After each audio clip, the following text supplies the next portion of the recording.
Hello, everyone, and a very warm welcome to our special United Nations Asia Pacific Regional Commemoration of Human Rights Day 2020. I'm Elizabeth Puranam, correspondent and presenter with Al Jazeera based in New Delhi, India, and I have the great pleasure of being your host today.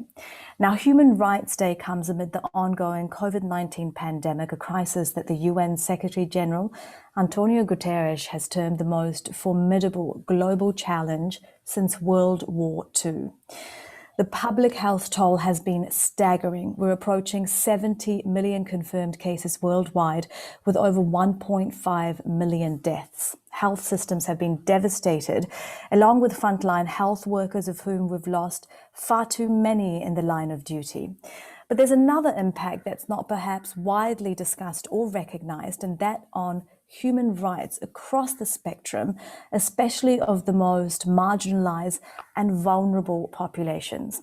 One of the lessons we have learned from the crisis is that people and societies can change quickly. While the past months have been difficult, we are determined to not only recover what we've lost, but to build back a better world that is far more equal, fair, inclusive, and green.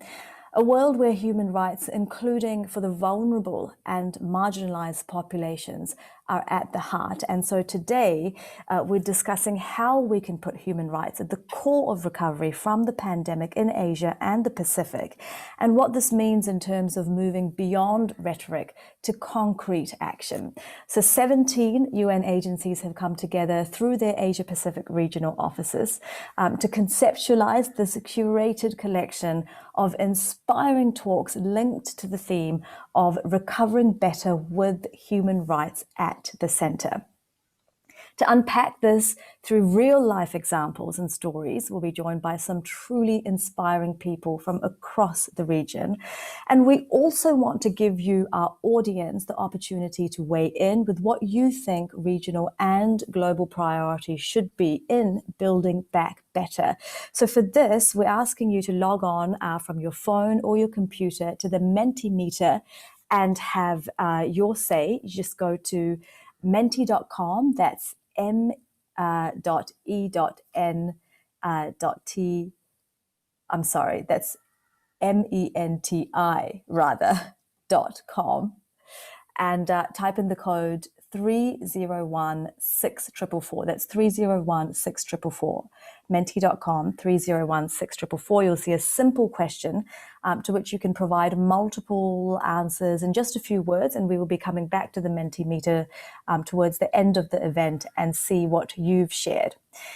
Now, before we turn to our speakers, let's first hear from Ilse Brands-Carey. She's Assistant Secretary General from the UN Office of the High Commissioner for Human Rights, or UN Human Rights. This year's Human Rights Day falls at a time we will never forget. The COVID-19 pandemic has been devastating, but we have a unique opportunity to recover better to build the world we want. For that, we must learn from the lessons of this crisis in Asia and the Pacific and elsewhere. First, end all forms of discrimination and address underlying gaps in human rights protection that make certain groups more fragile and vulnerable. Discrimination against women has worsened in most areas of life, from economic opportunities, poverty and unpaid work, to the scaling down of sexual and reproductive health rights and a rise in violence against women. Migrants and refugees have also been disproportionately affected by the pandemic. They are unable to protect themselves from the virus because they are forced to live and work in overcrowded and unhygienic conditions and denied equal access to public health responses and social protection. We have also seen alarming spikes in hate speech amid growing intolerance and xenophobia, with migrants and minorities stigmatized and unjustifiably blamed for the spread of virus. Second, address widespread inequalities. Already marginalized communities in Asia and the Pacific are those for whom life changed the most.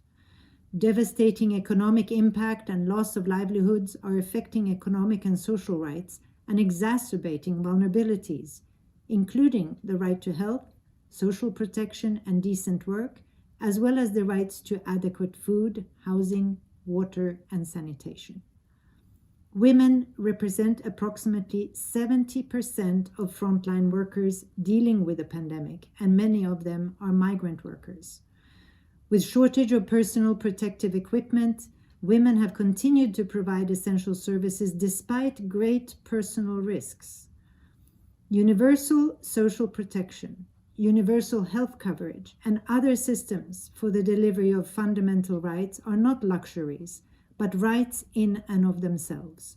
They're also necessary for societies to thrive and help shape a more equitable future. With the COVID-19 vaccine within reach, states must ensure vaccines and treatments for everyone who needs them, with distribution guided by human rights principles and international solidarity. Third, encourage participation, especially for young people and civil society. As governments have tried to close their societies under the excuse of protecting them, long-standing concerns for the erosion of democratic space, participation, rule of law, and fundamental freedoms have resurfaced. Journalists and human rights defenders have come under even fiercer attack. Brushing public grievances aside is not the way forward. We need more diverse voices to shape our common future. Fourth, increase and intensify our resolve and efforts to tackle climate change. The climate crisis in the region and globally is the greatest threat to human rights. It threatens our livelihoods and provokes natural disasters. The effects are felt by everyone, but are hitting hardest those who least contributed to climate change. For many in the region, this is now literally a matter of life and death. Finally, even during the pandemic, when numerous UN activities were cancelled or moved online, incidents of intimidation and reprisals continued to be reported. I call on governments to safeguard civic space. NGOs and human rights defenders should be an essential part of the recovery plans. When the Secretary General in February launched the call to action for human rights, he said that human rights cannot be an afterthought in times of crisis. This unprecedented global crisis is the time to make sure that people and their rights are at the front and center of response and recovery. Join me in standing up for human rights. Thank you.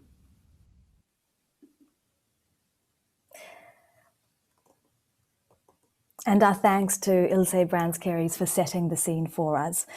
Now, the world has committed to achieving the Sustainable Development Goals grounded in human rights and gender equality by 2030, but the pandemic has jeopardized their trajectory, rolling back hard-won gains on so many fronts. We have also in the region, as in others, seen the power of young voices and how youth are leading the movement towards a better future, a better world.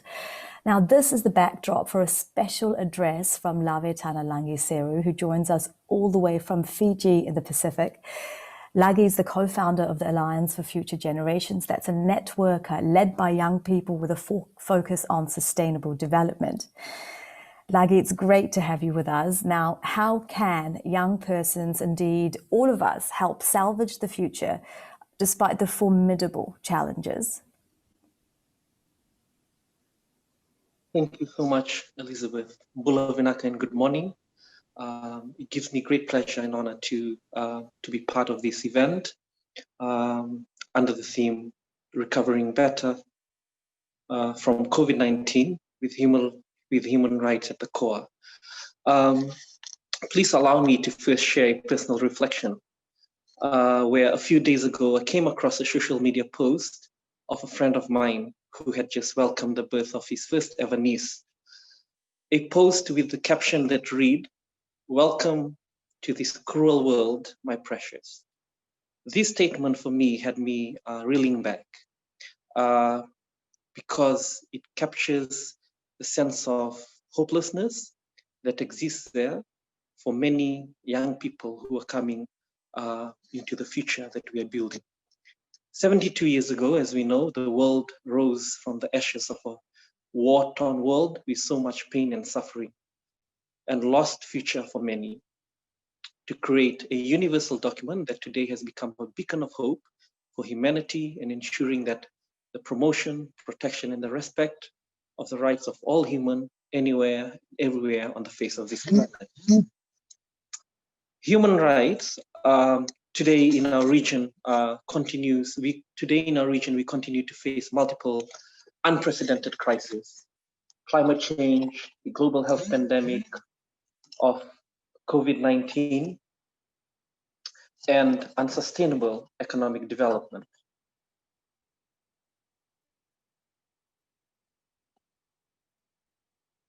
That have exacerbated and threatened the social fabrics, way of life, and human rights of people. Everywhere across our world and in the region, people are suffering, and more so women, girls, and people of diverse sexual orientation and gender identities. People with disabilities and other vulnerable and often marginalized groups are facing systemic levels of discrimination, gender-based violence, multiple forms of abuse, and unequal access to social and economic opportunities. Our planetary boundaries have been under attack from our unsustainable production, distribution, and consumption patterns. And the economic models that we have puts profit before people and the planet. This has threatened livelihoods, food, water, and health security, cultural and indigenous people's rights. COVID-19, like any other emergencies and disasters, have shown us the deepening cracks of existing social and economic inequalities. Many across the region, especially young people, face the immediate loss of unemployment and livelihoods due to restrictions and lockdowns. Challenges to accessing education, affordable health care, including mental health services, sexual reproductive health, and accessing social protection services. Workers are being laid off work without proper due processes being followed. A breach of labor and workers' rights. Those of diverse sexual orientation and gender identities are being victimized and blamed for the causes of disasters and even the pandemic COVID-19, and are further pushed to the peripheries. Cases of brutality from national security forces towards citizens are not unheard of, and reports are increasing ever more in this COVID-19 pandemic, with a culture of impunity that continues to thrive. As much as many young people try to have faith in our justice and legal systems, it is proving hard given the growing skepticism, as perpetrators are not held accountable or brought forward, and their actions not brought to justice. As development and community practitioners, this requires more of us to pull together the threads of inclusion, harmony, tolerance, and mutual understanding. There's a strong need to strengthen intersectional analysis that interrogates any intervention with multiple power systems, including that of gender, class, race, ethnicity, ability, and/or disability, so that we do not leave anyone behind. We need to listen more to the heartbeat and feel the pulse of our communities, our people, and more so the most vulnerable and those who are often marginalized. We need to act more boldly and decisively to defend, promote, and respect human rights. And in order to do this, and in order to change systems, we need to change people's mindsets and behaviors. Awareness must infiltrate even to the deeper recesses of a family unit, to the most rural, remote, and maritime areas, and human rights must not only become a conversation, but that each and everyone must respect, defend, and protect human rights of other people, whether it be in homes, schools, communities, workplaces, faith settings, and public spaces, both online and offline. Everyone has a role to play. Governments and duty bearers must ensure that the rights and freedoms of its citizens are respected and protected, including the rights of indigenous people, LGBTQI, children, people with disabilities, and people in vulnerable situations. The right to development must be underpinned by strong human rights-based approach, gender equality, empowerment of women, and intergenerational equity. National human rights institutions, in order to become credible, should be effective, robust, and independent. And we'll only be able to do this if they have the adequate powers, adequate resources, cooperative methods, and are engaging with the international bodies. Civil society and non-governmental organizations also play a critical role in advocacy and also in holding states accountable as duty bearers. For so many years, CSOs and NGOs have demonstrated the effectiveness of being the ears and the voice for the people. We need to listen to them. We need to invite them to decision-making spaces, and we need to support them in their work, especially as we work to rebuild back better our communities. Human rights should not be an abstract idea. It shouldn't be a Western concept or ideology. We must find the common core values of love, respect, duty of care, and equality in our own context and bring this together as a community and as humanity. I'd like to end with a quote from the late Justice Ruth Bader Ginsburg, and I quote, "To make life a little better for people less fortunate than you, that's what I think is a meaningful life is. One lives not just for oneself, but for one's community," unquote. Ladies, gentlemen, and people of diverse gender identities, these are words we should breathe and live by if we are to build back better and stronger, placing people and human rights at the center. And happy Human Rights Day to everyone. Thank you.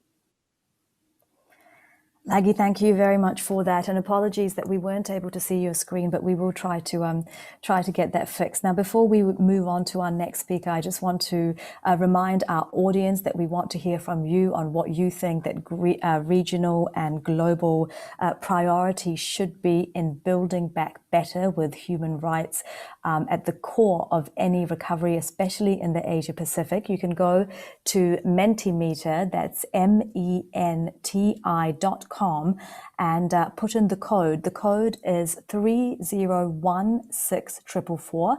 That's 3016444. It will ask you for a simple question, and you can put in your input there, and we will be looking at what people are asking for at the end of this session. Now, I would like to bring in our next speaker. The pandemic has ravaged economies from developing to developed nations in a number of ways, and few countries, if any, have been spared. And this has devastated the livelihoods of many, with millions at risk of falling into poverty. Hard-won gains in gender equality are also under threat, and the current economic models are being challenged. Joining us now to weave all these strands together is the noted development economist Jayati Ghosh, who taught economics at the Jawaharlal Nehru University in New Delhi for 35 years and will join the University of Massachusetts at Amherst, USA from January 2021. Ms. Ghosh specializes in international economics, employment patterns in developing countries, macroeconomics policy, issues related to gender and development. Professor Ghosh, it is a pleasure to have you with us. Can you spell out what building back economies underpinned by human rights looks like, in particular for our region? Thank you, Elizabeth. It's a really great pleasure to be here and to be able to listen to so many diverse but quite inspirational positions. I think we all know what the problem is. It's already been laid out very clearly in terms of how the pandemic has exposed the inequalities, has added to them, and is making even our ability to deal with ongoing challenges like climate change that much more difficult.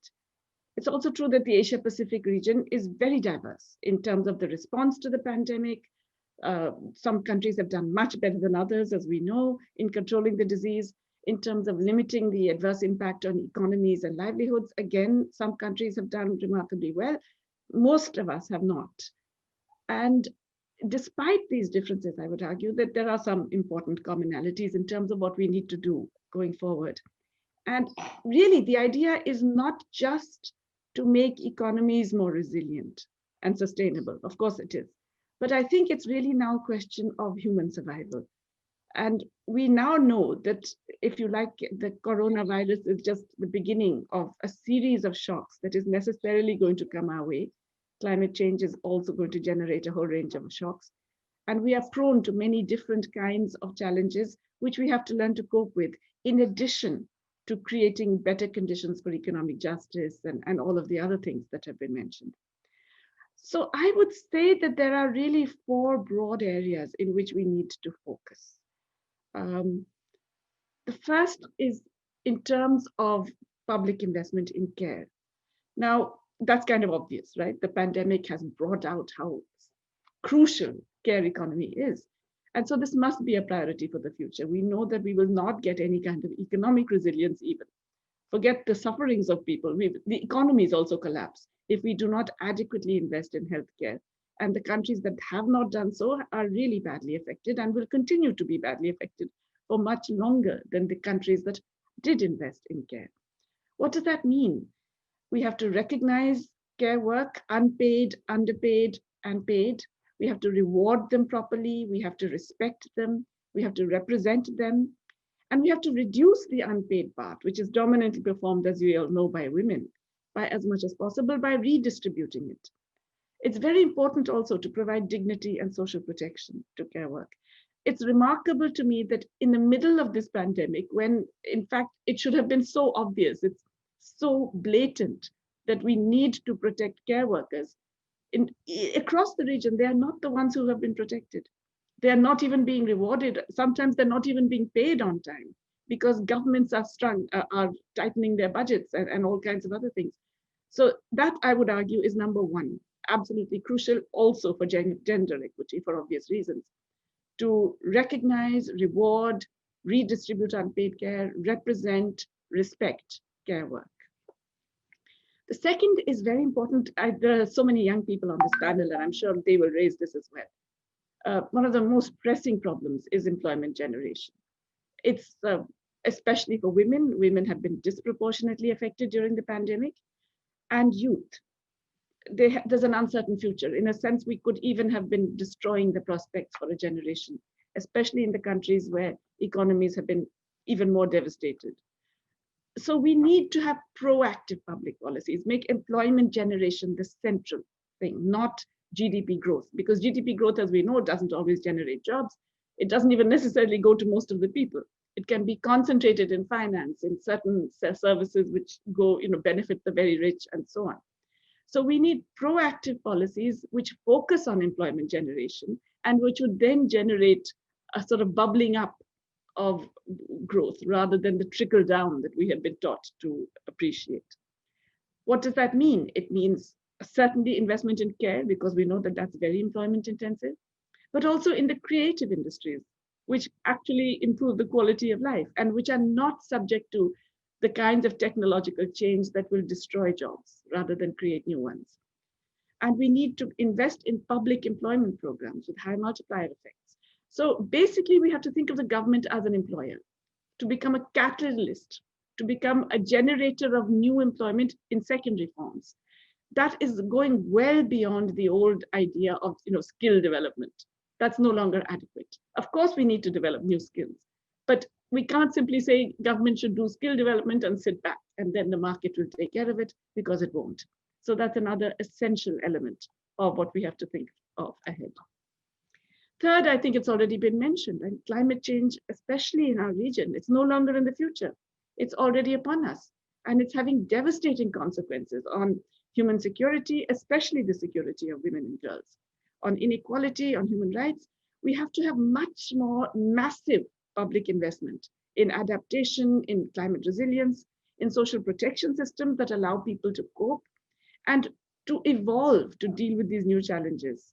Now, again, this is an area which generates a lot more secondary employment. So it will also add to the employment generating kinds of concerns that I had noted earlier. So what does it mean? It requires a new deal. A new deal is something that would essentially go in for regulation, redistribution, and recovery based on major public spending. So I've talked about the public spending part. We need to regulate a whole range of markets and industries. We need to redistribute.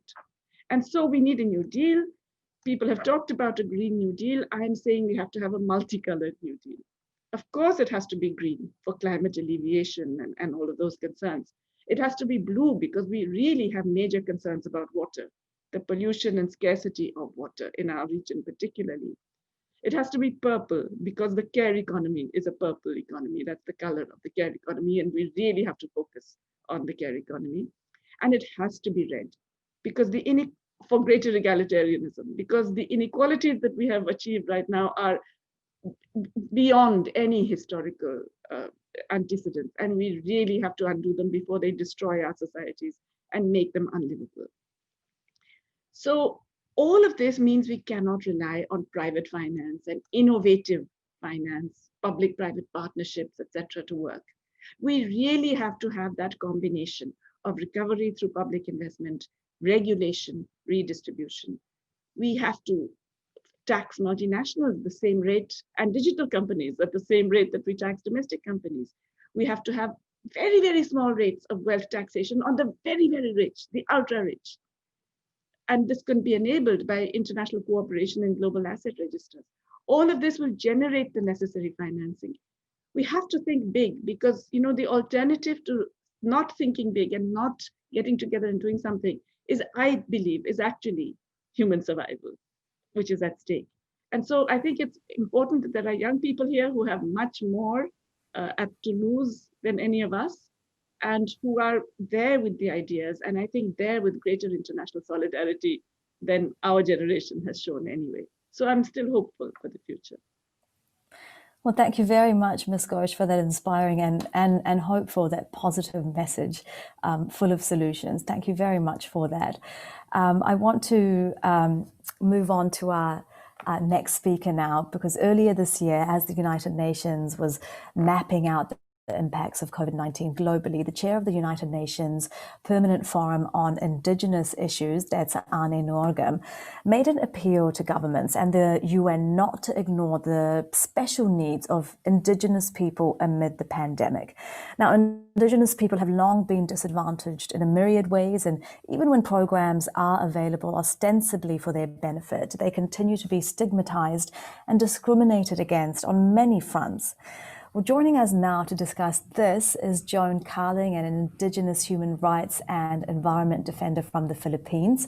She was the Secretary General of the Asia Indigenous Peoples Pact, AIPP, from 2009 to 2016, and is currently the co-convener of the Indigenous Peoples Major Group for Sustainable Development. Ms. Carling received the Lifetime Achievement Award from the UN Environment Programme in 2018. Ms. Carling, thank you for being with us. And we want to ask you what you would like to share, your message on Human Rights Day would be through the lens of Indigenous people's rights. Thank you, Lisa, and good day to everyone. Betty Bilen, an Indigenous woman leader in the Cordillera, Philippines, was arrested last October 25 and remained in jail based on trumped-up charge of illegal possession of firearms allegedly found in her house. She is leading the protest against geothermal project in her tribe's territory since 2012. In the Chittagong Hill Tracts in Bangladesh, the Moro indigenous communities are holding demonstrations against the building of a five-star hotel that will displace them. In Kalimantan, Indonesia, traditional leader Effendi Bunhing, along with 2 indigenous youth, were arrested when they were trying to stop the expansion of oil palm plantation in their community. Many more of these cases of human rights violations against indigenous peoples are taking place across the Asia-Pacific region during this time of COVID-19 pandemic. As we celebrate today the International Human Rights Day, it is paramount to put rights at the core of recovery. Of the 476 million indigenous peoples across the world, 72% is in the Asia-Pacific region, with more than 700 370 million. Indigenous peoples are 15% of the poorest, while only 6.2% of the global population. Only 10% of the global customary land claimed by indigenous peoples have legal recognition. Further, the majority of indigenous peoples in Asia are not legally recognized as indigenous peoples with collective rights affirmed by the UN Declaration on the Rights of Indigenous Peoples. The COVID-19 pandemic has thus aggravated and magnified the systemic discrimination and marginalization of indigenous peoples, as manifested by the disproportionate impacts of the pandemic to our health, education of indigenous children and youth, violence against women, and our livelihood and well-being. Indigenous peoples across the globe protect 60 to 80% of the world's biodiversity due to our lifestyle of living in harmony with nature. Further, evidence shows that forests and biodiversity are better managed and conserved by indigenous peoples compared to those managed by states. Moreover, indigenous peoples' food systems are more sustainable and healthier than the present highly commercialized food production. Thus, the legal recognition and protection of the rights of indigenous peoples in the Asia-Pacific region is imperative for the protection of the environment and for building back better.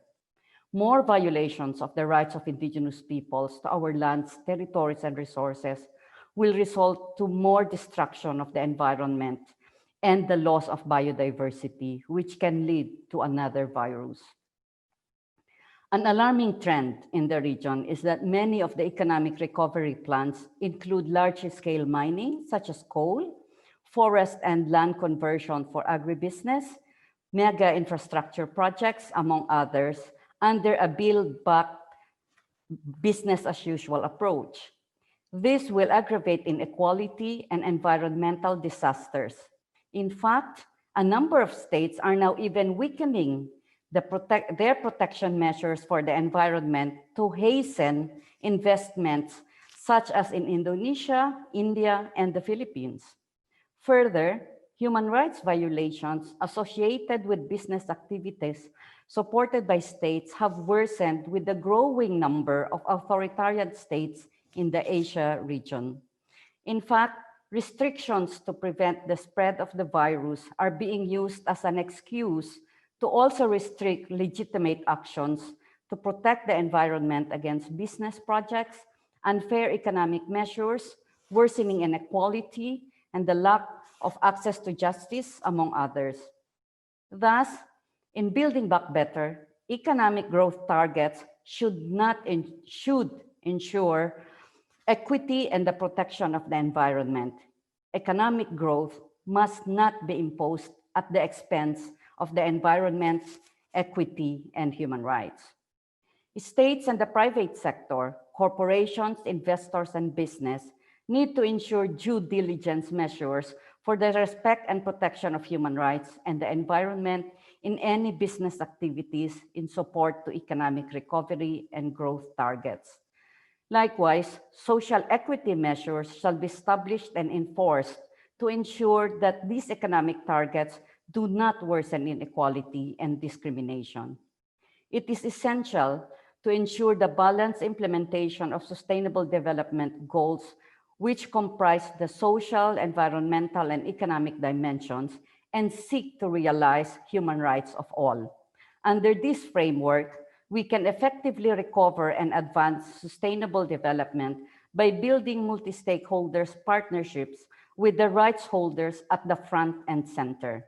This will ensure that recovery plans are responsive to the needs and perspectives of the most marginalized, vulnerable, and discriminated. The COVID-19 pandemic and the recent climate disasters should serve as a wake-up call for humanity to change and transform the way we use political power and the way we relate with nature and the environment. We need to learn from and put into action the sustainable systems and values of indigenous peoples by building back better and advancing sustainable development. To conclude, it is necessary to put human rights, social equity, environmental sustainability, and accountability as the framework of recovery actions for us to transform our world towards a sustainable future for the people and the planet. Thank you. Ms. Carling, thank you very much for that. And before we move on to the second part and hear from our next lot of speakers, I just want to mention the things that are being said on Mentimeter.com. We've, of course, asked our audience to send in their suggestions for what they think global regional priorities should be in Building Back Better. That's at Menti.com using the code 3016444.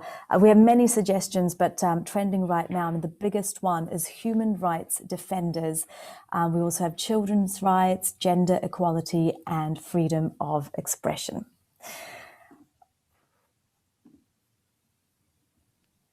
Now, we're going to move on and hear from some inspiring speakers from around the Asia-Pacific region. And just last week, we marked the International Day of Persons with Disabilities. That's an annual observance that had special significance in this year of the pandemic, when the rights of persons with disabilities were compromised on many fronts. Joining us now from Oxford University in England is a remarkable young woman, Pratishtha Deveshwar, who recently made history by becoming the first person with disabilities from India to study at that prestigious institution. She's also been a spokesperson for the Indian government's flagship program for the right of all girls to education to fulfill their potential.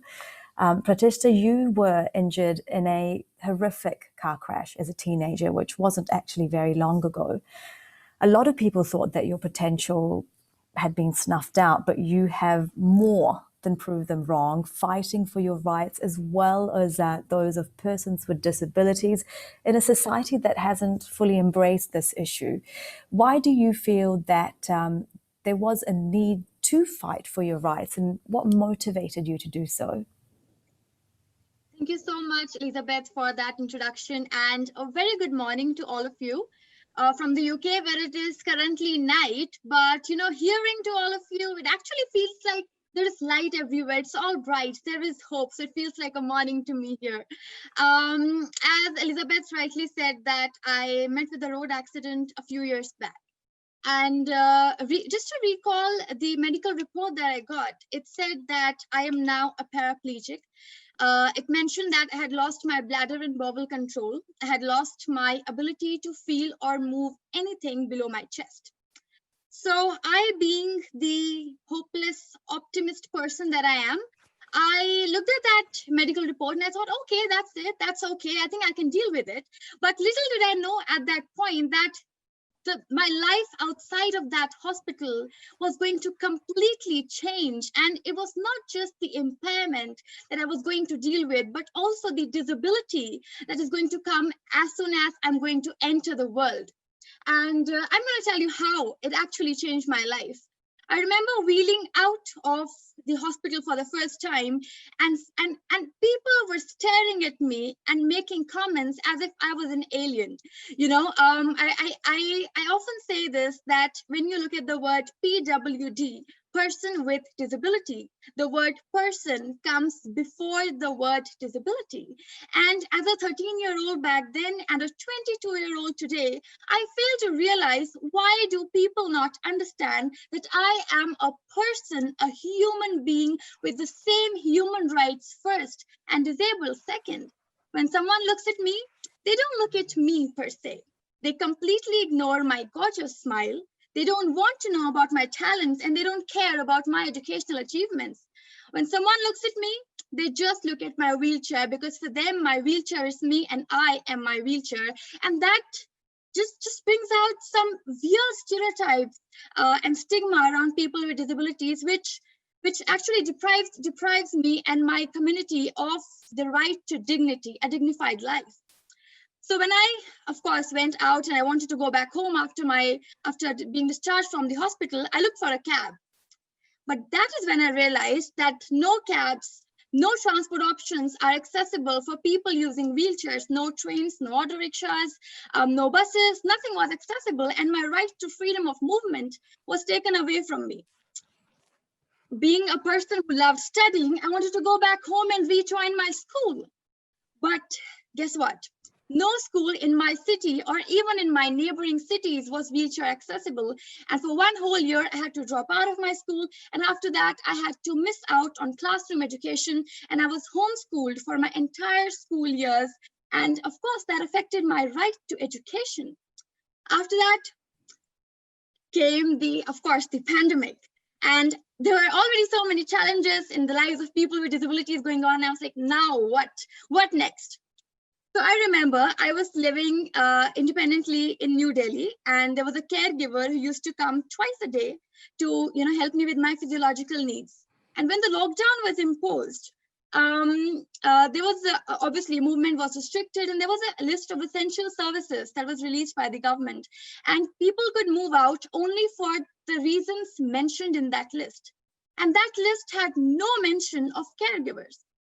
So myself and so many people with disabilities in India who were dependent on caregivers for everyday tasks were left hanging, and we didn't know what to do. And those 2 months were terrifying. It's just that people who were making those policies never thought about the rights of people with disabilities. And it was a huge struggle. And after that, we got back this right. But the problem is that we should not have to fight for these rights. This is something that should come very naturally. And even after that, I had to obviously move back to my house. And when I decided that, I had to speak to the local police officer to allow me to go back to my house. And he spoke to my parents and he said, you know what? Do you not love your daughter? She is a woman with a disability, and you allowed her to stay alone in New Delhi away from your house, which is in Punjab. And that is extremely wrong, and you should never allow that after this. So, this pandemic it's been snatching independence, it has been reinforcing stereotypes, and that has been, it has always been challenging. And that is why I think this day, the day of human rights, is so important to me and my community, because actually, if you see, one by one, all my human rights were taken away from me just because now I was a person with a disability. And this is why this discussion is so relevant. The UDHR document is so important. It is so important to implement every single thing that is written in there, because 70% people with disabilities in India do not have employment. 75% do not attend schools. And it is high time. And I think this is why you asked, why do I feel the need to fight? Because I think that those people need me, and they just don't need me. They need each one of you listening right now. We all have to get together, be allies to people with disabilities, and work together to make an inclusive world. Well, thank you very much for that, Pratishtha. And you were really touching on what Ms. Ghosh was talking about earlier as well, which is the importance of care workers that we've really seen highlighted in this pandemic, possibly more so than ever before. Thank you again. Now, we are going to go to Matrika in Nepal. When we use the phrase the right to health, many assume it refers to physical health, but it includes mental health as well. That's an issue that's gained all the more prominence amid the pandemic, with isolation and other challenges confronting millions of people around the world, including those who face mental health challenges to begin with. And one man who knows this full well is Matrika Devkota of Nepal. He's a mental health activist, advocate, who lives in Kathmandu.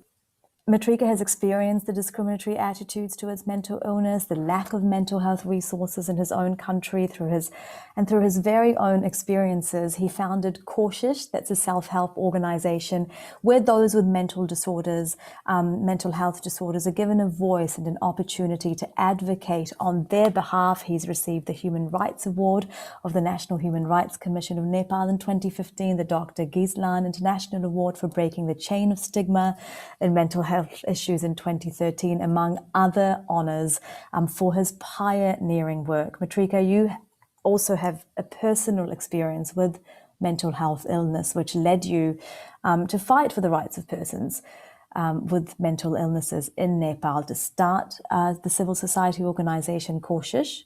Could you tell us more about why you did this? Hello, greeting. And the part of the life that we have physical and mental integrity. I realized that in this pandemic and before, like, mental integrity is missing in the integral part of the human being. I had a mental health issue when I was 15. I had a kind of symptom of depression. And then at the age of 19, I have fully stopped in my life. I had nothing. Then I was isolated in home for 8 years. But fortunately afterward, getting treatment and other practical support, then I realized that, this my negative experience to use as a, person, as a positively, then I realized that breaking the silence in the mental integrities like the disability, health, anywhere, and it is the integral part of human beings. So I first of all started speaking in television and about my story, what happened. I spoke in national television. Then I made the like-minded people together. Then it started organization courses, and the only one organization established and run by people with lived experience. And through the crisis, even I had gone through the suicide attempt experience and like that. So now after pandemic, more than 50% people are dying by suicide rather than pandemic. So we need to have a quality care, mental health care, that is what is good for the people, and that respects the diversity, quality, and equal basis with other. And so we recently have filed case in the Supreme Court as a public litigation, because there is not action plan or strategies or something doing for the suicide prevention. So we are keen on fighting for these discriminatory laws and this silence, and another ways continue to embrace the diversity of people with a mental health condition and helping the women, especially abandoned women, and giving them sustainable hope, dignity in their life, sustainable in their own life, according to their choice and their dignity. And thank you very much. Thank you, Matrika, for your work. Thank you very much. We're going to welcome now Monica Undune. She has a background in international law and is a UN OHCHR Indigenous Fellowship. Monica is an Indigenous from Rote, Indonesia. She spent the last 7 years working across the vast archipelago that makes up her country in the field of human rights, particularly Indigenous rights. And along the way, she's heard the voices of so many Indigenous people and communities who are all too often suppressed or silenced, whose rights are compromised or denied. Monica, welcome. How did you come to work on Indigenous people rights as human rights defender, and in particular as a woman human rights defender? Thank you, Liz. That's an interesting question. As what brought me to the field of human rights, in particular Indigenous rights, is because I'm an Indigenous myself. And also I've been working with my organization for 7 years on the field of Indigenous rights. And in the past years, I saw that the struggle of Indigenous peoples is real, like almost in the whole area of Indonesia, from east to west. And I've been to many Indigenous communities who are in conflicts, because I'm doing advocacy work, so I'm assisting many Indigenous communities who are in conflicts, well, not only with corporations, investors, and business, but also with the government through their program like national park conservation. So the struggle is real, and then the conflict is real. And then if we talk about the protection of human rights defenders, or in specific, the women human rights defenders, I can say that we are not protected enough by the law at the national level. Even though we have human rights law at the country, which is the adoption of Universal Declaration of Human Rights. But now we have high number of criminalization in the country. So just last year, at the end of 2019, we documented huge number, which is 262 indigenous leaders being criminalized. So it's a proof that the regulations that we have now to protect human rights defenders, in specific women human rights defenders, and also indigenous people's rights defenders, are not enough. So I think that's also my personal experience as indigenous rights defenders, that we are being put in risk with the current situation. And this COVID-19 pandemic make it even worse. I mean, before it was already hard, and it's getting harder during this pandemic, because the government also tried to limit the movement of the people, including indigenous peoples.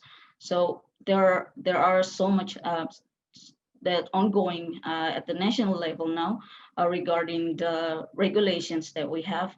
So we have indigenous bills that is on hold since 2009. So and it remains a bill until now. And if we read in the bill, there is protection for indigenous rights defenders, including me as indigenous peoples. So, and then at the other side, the government during this COVID-19 pandemic they're trying to recover the economic of Indonesia, to build back the economic of Indonesia. But I can't understand that, because it's not easy for many countries, like also Johan has said.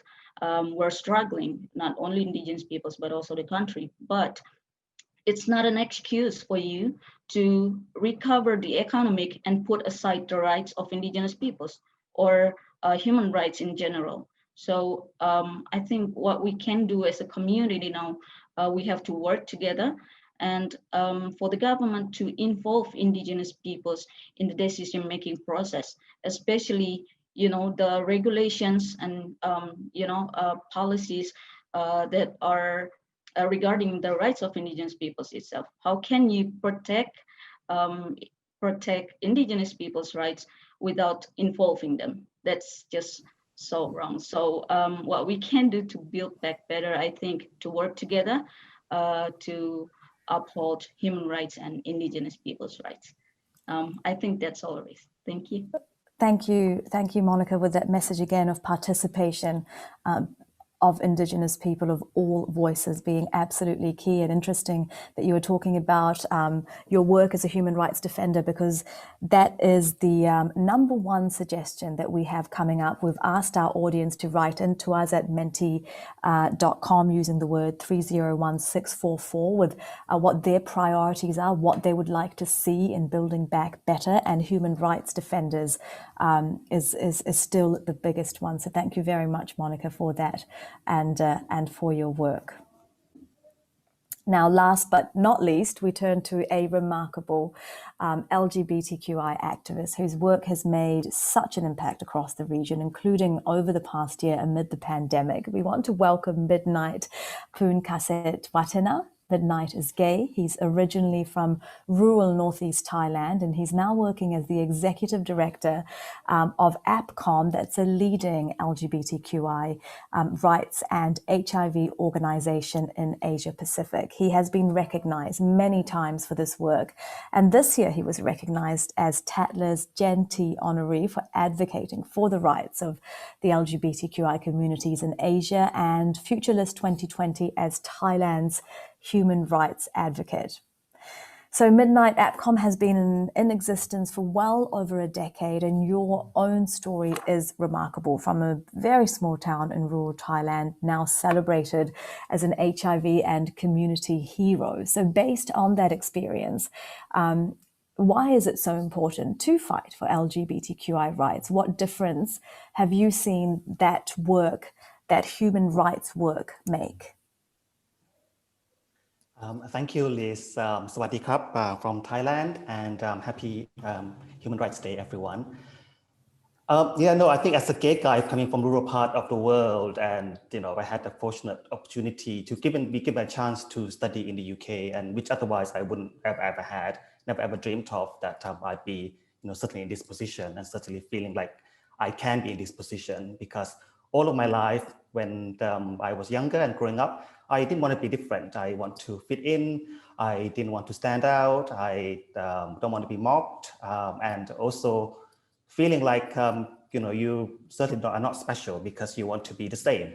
And I know that many people, LGBTI people in our region, are going through that, are struggling through their self-acceptance, their sexuality, and there's not many spaces that communities can actually come together and talk about issues like this. And then as our societies, as we grow up, it doesn't allow those spaces to happen. So for me, to be part of APCOM, to be in this community as, working in over 30 countries in the region, connecting with over 200 community organizations, it is so important to have these spaces, and then that the NGO sector working in marginalized groups, we've heard already from our wonderful speakers already, like this is such an important issue to ensure that, with the Sustainable Development Goals 2030, that no one is actually being left behind. So Liz, as you said, APCOM has been in existence for over like 10 years. And it's still a struggle for Asian Pacific LGBTQI people. So 16 countries in our region still criminalize this homosexuality. So who you love, how you love, that's a criminal. You're a criminal. And there are limited numbers of countries that recognizes transgender people. And then of course, there's limited numbers of countries that recognizes same-sex relationships in Asia Pacific. HIV, which is a big part of APCOM work, is still an issue, particularly for younger people in the key populations. So that's still a big task ahead for us. In terms of reimagining something better after COVID-19, we've already heard like the communities are at the forefront of actually reaching the most marginalized. NGOs, community-based organizations are the first place of vulnerable people going to and ask for support, asking for help. And during the COVID, APCOM was overflooded with requests, particularly for emergency funding. And that's what we actually need in the region. We don't have a system for emergency funding for communities to then give out to the communities on the ground at grassroots levels. So what we had to do was to kind of like, talk to donors, whether we can rebudget some of our programs for emergency funding or apply externally for funding, and that takes time. In the beginning, in March, April, it was for PPE, sanitizers, and now it's more alive to sustainability. So, food packages, and that is still needed. And communities that are really at the forefront are struggling and continue to struggle with that. So, for me, for APCOM and for our communities, it's so important to have that voice. So we have to be able to profile, to still say like, look, it's still an issue here. It's not just COVID-19. COVID-19 really exacerbated, amplified all the injustices and the marginalization. So this is much even more so that we need to ensure that, I'm so glad for Mentee, talking about human rights defenders, that's still, we need those people to have that voice. For that voice, the platform that APCOM has created for our fourth year this year is the Hero Awards. So in the beginning of this year and in mid this year, we didn't think we were going to do it. So the Hero Awards stands for HIV, equality and rights. So we give out special awards for communities, activists, allies, and organizations that are doing really, really great work in this region, but not being recognized about the struggles, personal struggles, and even sacrifices that are making in their work. So we were able to do that this year at the end of November, and we were able to profile 25 honorees and give an award to 11 really, really great people working on HIV and LGBTI rights in the region. So I think in terms of recommendations, definitely about the supporting community-led interventions, innovations now, I think in a way that now they have to work with new technologies, and some communities don't have the access. How do we then remove policy barriers to ensure that there will be sustainability of the community-led interventions? So access to funding, particularly for capacity development, policy advocacy, especially for LGBTI and also other the marginalized communities, because the voice, the presence, we really do need that. And I would like to say thank you to the UN for also profiling our voices here in this instance. Thank you. Well, thank you so much, Midnight. I have so many questions, but we also have questions from the audience for all of our speakers. So I want to put some of them to you all. Matrika, we would like to hear a little bit more from you, and that is if we can ask you to give 3 key messages to the audience to remember, what would they be? Thank you, Elizabeth. The first thing is like physical well-being, mental well-being should be, also prioritized equal to, physical well-being. It should be integral part of the well-being. Secondly, not just, we get the services, but, quality services that is useful for the people. And then thirdly, I would like to highlight about the barrier, a legal barrier, attitudinal barrier, stigma that related with, psychosocial distress. Those need to be removed, and that will enable, equitable societies for, for people having the mental health condition as well. Thank you. Matrika, thank you very much for that. We have a question from our audience, another question as well for our audience, for Pratishta. Pratishta, this is, how can we begin to shift the mountain of stigma? I mean, you spoke about it in your address, and discrimination against people with disabilities. How can we shift how people look at persons with disabilities? And have you seen any good examples of approaches which are working? I think this has to happen at 3 levels. First is your own individual level, where we all can, we all have that agency and we all can take responsibility for. Secondly, at a societal level, and thirdly, at the government level, efforts have to come from these 3 levels. And I think, what people keep telling me is that, we are not working with a specific organization, so we do not know what to do. And I always tell them that you do not have to always have your own organization or be connected with the United Nations to do something. You can always just start where you are, in your own community, in your house, in your workspace. When you go out and you see perhaps there's a park or there's a restaurant that is not wheelchair accessible, you think about me. Okay, and you go to the authorities and you talk about it and you tell them, because it's important that even non-disabled people become allies and become a part of this movement. And you really, really go out there as advocates for people with disabilities and ensure that more spaces are accessible, so that when more spaces are accessible, more and more people with disabilities will be able to come out of their houses. And when you go, and when there will be more visible, when people with disabilities are more visible outside, I think that will really break stereotypes.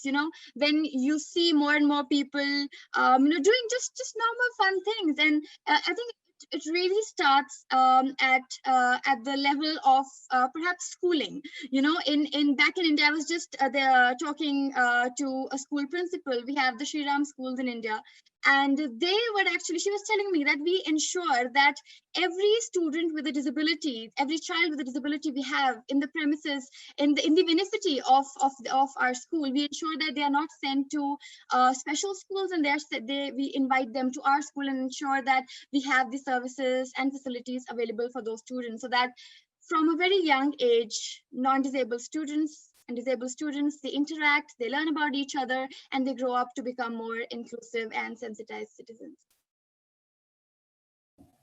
Thank you for that, Pratishtha. Now I want to go back to our first speakers now, to Lagi, to Ms. Ghosh and Ms. Carling. Again, so many follow-up questions to your wonderful addresses, but also questions from the audience. And I would love to, after we've heard from everyone, ask you all, the three of you, to make a key suggestion, if you can, after everything that you've heard and marking UN Human Rights Day. But what I'll do is I'll actually put some points of the questions across to each speaker, and then if you can sum that up into your key point or key recommendation, key takeaways. Lagi, I'll start with you. We have a question about children and the number of children worldwide who are unable to access remote learning when COVID-19 closed their schools, 463 million. What needs to happen to realize children's right to education? And what would your, as well as that, what would your key recommendations be for government leaders, for people who are less able to move as quickly or more, or as quickly as we've seen is capable of this year? Thank you. I think that is really the case even here in the Pacific, where young people are unable to access education due to the remoteness, the geographical remoteness. It's an issue that seeks a multi-stakeholder approach, but really, I guess one of the practical solution that that we could ask of government is to relook at the budget priorities. Many times the investment and the classic example is in Fiji. We are investing much more into our military complex when that funds can be redirected to social investments, education, social protection nets. So I think government need to take that bold and decisive decision and look into redirecting fundings that can be put to much better use, which can be put into education, into the healthcare system for the benefit of the common good, rather than investing in arms and military complexes, which only does nothing but bring only harm to the people. So I guess that's the response that I have to that question. Thank you. Thank you, Lagi. Ms. Ghosh, I'm going to put that point to you. How do you convince governments to take those bold policy decisions? We have a question for you on, what models are available to show how governments can do things like remunerate unpaid care work. How can it be brought within feasible public spending limits? Sorry, yes. So let me take the second question first. It's not really about necessarily paying a salary to an unpaid care worker. It's much more about reducing the amount of unpaid care, partly by reducing some of the drudgery and the time, but also by redistributing it, handing it over more to society. That is, a lot of things can be done through creches, through assisted care, through a lot of, and paying those people properly, treating them with respect, dignity, and so on, redistributing within the household. So between the state, the market, society, and households, it shouldn't the burden doesn't have to fall only on mostly women within households. So that's, I think, really the point about the unpaid care. But that brings me to the larger point. And I've been listening to this. I have to congratulate all of the organizers for putting together such an interesting group of people to talk about the aspects. But I think the participants here are really very smart. They've got it. You can't do anything else until you have social mobilization. And you can't do that without those human rights defenders. So actually, they've got the point that this is about imbalances of power. They are global, they are regional, they are within societies, and they express in all kinds of ways. There's the economic power that we know about of large companies vis-a-vis workers, but there's the power of the state versus society. There is the power of of people who see themselves as physically fit versus those who are differently abled. There's the power of those who see themselves as sort of normal in a particular way versus those who have other sexual preferences, and so on and so forth. All of these power imbalances can't be fought without mobilization. And for that, you need those human rights defenders. So in a sense, I think they've got it. They've got the point that you really have to ensure the democratic mobilization without which you cannot bring about any of these changes.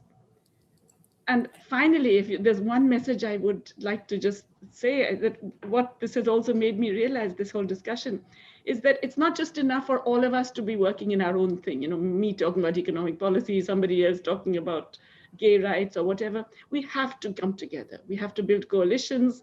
We have to actually work with one another, because we all want particular parts of something, but they're all very complementary. So we really need to think of many, many more ways of working together. Thank you very much for that, Ms. Ghosh. I want to pick up on something you said and put our last question to Ms. Carling. You're talking about the importance of democratic mobilization, social mobilization. And we have a question actually for all the speakers, but I'll put it to Ms. Carling as well, who I know is in a very good position to talk about it, as are you, Ms. Ghosh. And that is, how has COVID impacted the repressive campaigns against human rights defenders speaking out against violators? How has that affected social and democratic mobilization, and how to end those sort of that repression of human rights defenders that has been heightened in some places because of the pandemic? As I mentioned earlier, that the COVID-19 pandemic was actually used as a pretext and excuse to repress opposition and actions of citizens that are demanding more accountability by states. I've seen that in the case of the Philippines, for example, the communities that are protesting against the mining were arrested in the name of violating the lockdown.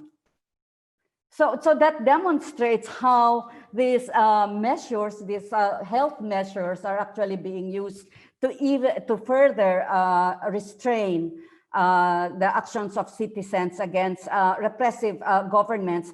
And in this context, what is important for us is really that every single citizen, we need to stand up for our rights.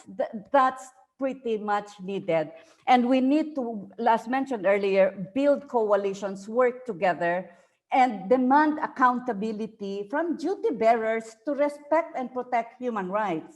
They are empowered to do that. And if they don't, then citizen action should make that change, that they need to be accountable. They need to provide access to justice to victims, and to ensure that there is democratic space for citizens to participate, and that human rights defenders and environment defenders are able to advance the protection of our environment.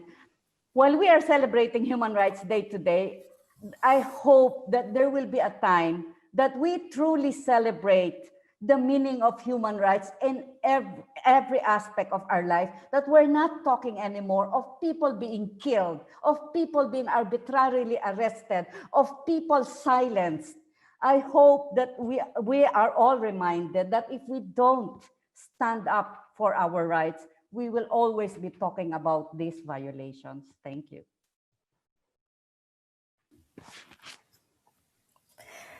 Thank you very much for that, Ms. Carling, and I want to thank all of our remarkable speakers for their contributions to the region, to the world, and of course for being here today to inspire all of us as we seek to forge ahead in these challenging times. So before we go, let's take a look at our Mentimeter to see what you, the audience, have proposed that the UN human rights community focus on going forward. And it is human rights defenders has remained the #1, the